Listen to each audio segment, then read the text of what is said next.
CM Revanth Reddy America పర్యటన utter flop అయింది. ఊరు పేరు లేని కంపెనీలతో రేవంత్ టీం ఒప్పందాలు చేసుకోవడం విమర్శలకు దారితీసింది. స్వచ్ఛ బయో, వాల్ష్ కర్రా ప్రకటనలతో దుమారం చెలరేగింది. ఇదివరకే వచ్చిన సంస్థలతో విస్తరణ పేరిట మళ్లీ డీల్స్ చేసుకోవడంపై పెద్ద ఎత్తున విమర్శలు వస్తున్నాయి.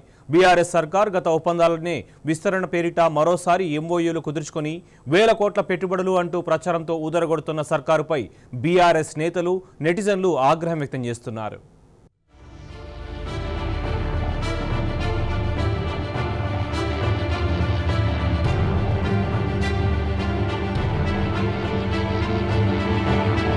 పెట్టుబడులే లక్ష్యంగా సీఎం హోదాలో తొలిసారిగా రేవంత్ రెడ్డి 10 రోజుల పాటు అమెరికా పరిలారు. ఈ నెల 3న ప్రారంభమైన ఈ పర్యటనలో 31,500 కోట్ల పెట్టుబడుల్ని సాధించినట్టు ముఖ్యమంత్రి కార్యాలయం వెల్లడించింది. 19 కంపెనీలు రాష్ట్ర ప్రభుత్వంతో కలిసి పనిచేసేందుకు అవగాహన ఒప్పందాలు చేసుకున్నట్టు వివరించింది. దీంతో రాష్ట్రంలో కొత్తగా 30,750 ఉద్యోగాలు లభించనున్నట్టు తెలిపింది. అయితే రేవంత్ అమెరికా పర్యటనలో భాగంగా ఎంఓయూ చేసుకున్న కంపెనీల్లో కొన్ని బోగస్ కంపెనీలు ఉన్నట్టు తెలుస్తున్నది.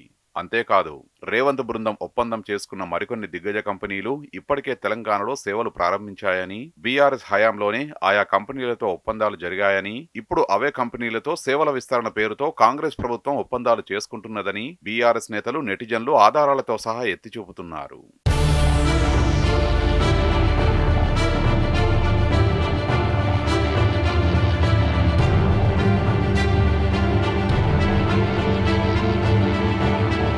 అమెరికా పర్యటనలో భాగంగా రేవంత్ బృందం ఒప్పందాలు చేసుకున్న కొన్ని కంపెనీలు నెలల ముందే ప్రారంభమవ్వడం, వాటికి సరైన కార్యాలయాలు, సిబ్బంది కూడా లేకపోవడం విమర్శలకు దారితీస్తున్నది.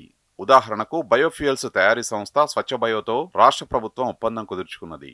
1000 కోట్ల రూపాయలను ఆ సంస్థ తెలంగాణలో పెట్టుబడిగా పెట్టనున్నట్లు రేవంత్ ప్రభుత్వం ప్రకటించింది. ఈ డీల్ ఫలితంగా ప్రత్యక్షంగా 250 మందికి, పరోక్షంగా మరో 250 మందికి ఉపాధి అవకాశాలు లభించనున్నట్టు తెలిపింది. కిందటి నెలలోనే ఏర్పాటై 2 ఉద్యోగులు కూడా లేని ఈ సంస్థ రాష్ట్రంలో 1000 కోట్ల రూపాయల పెట్టుబడులు ఎలా పెడుతుందన్న ప్రశ్న అందరిలో కలుగుతున్నది. పైగా ఈ కంపెనీ సీఎం రేవంత్ సోదరుడు జగదీశ్వర్ రెడ్డికి చెందినది కావడం, ఆ విషయాన్ని ప్రభుత్వ వర్గాలు దాచడం వివాదాన్ని రేపింది.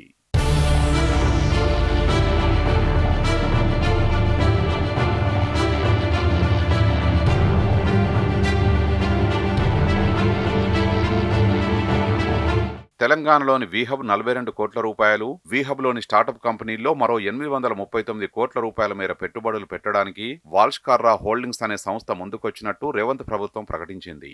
4 నెలల కిందట ఏర్పడి ఇప్పటి వరకు ఎలాంటి వార్షిక నివేదికల్ని విడుదల చేయని సదరు కంపెనీ అంత పెద్ద మొత్తంలో పెట్టుబడులు ఎలా పెడుతుందన్న అనుమానాలు ప్రతి ఒక్కరిలో కలుగుతున్నాయి. ప్రభుత్వం ఒప్పందం చేసుకున్న మరో 2 కంపెనీల చరిత్ర కూడా సరిగ్గా లేదని పారిశ్రామిక నిపుణులు ఈ సందర్భంగా గుర్తు చేస్తున్నారు. రేవంత్ అమెరికా పర్యటన అటర్ ఫ్లాప్ అయిందని, పెట్టుబడులన్నీ బోగస్ గా మారాయని ఎన్ఆర్ఐ డాక్టర్ ఎర్రంరెడ్డి తిరుపతి రెడ్డి వంటి వారు బహిరంగంగా విమర్శించడం చర్చనీయాంశమైంది. విస్తరణ పేరిట రేవంత్ ప్రభుత్వం మళ్లీ ఒప్పందం చేసుకోవడం ఏమిటని నెటిజన్లు ప్రశ్నిస్తున్నారు. మొత్తంగా రేవంత్ అమెరికా పర్యటన ఓ ఫ్లాప్ గా మారిందని సోషల్ మీడియాలో పలువురు కామెంట్లు పెడుతున్నారు.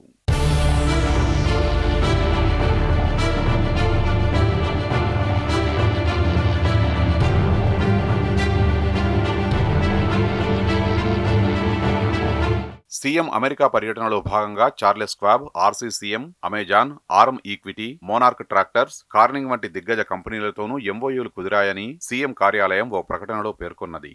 రాష్ట్రంలో విస్తరణకు కొత్త కేంద్రాలు నెలకొల్పేందుకు ఆయా కంపెనీలు సంసిద్ధం వ్యక్తం చేశాయని వెల్లడించింది. ప్రభుత్వం పేర్కొన్న ఈ కంపెనీలు తెలంగాణలో ఇప్పటికే సేవలు ప్రారంభించాయి. బీఆర్ఎస్ హయాంలోనే పైన పేర్కొన్న కంపెనీలు ఒప్పందాలు చేసుకున్నాయి. అందులో భాగంగా విస్తరణ పనులు, కొత్త క్యాంపస్లు ఏర్పాటు చేస్తామని అప్పుడే ప్రకటించాయి. కేసీఆర్ హయాంలో వచ్చిన కంపెనీలతో ఇప్పుడు రేవంత్ సర్కార్ విస్తరణ పేరిట మళ్లీ ఒప్పందాలు చేసుకోవడం, వాటిని పెట్టుబడుల్లో చూపించడంపై నిపుణులు ఆగ్రహం వ్యక్తం చేస్తున్నారు.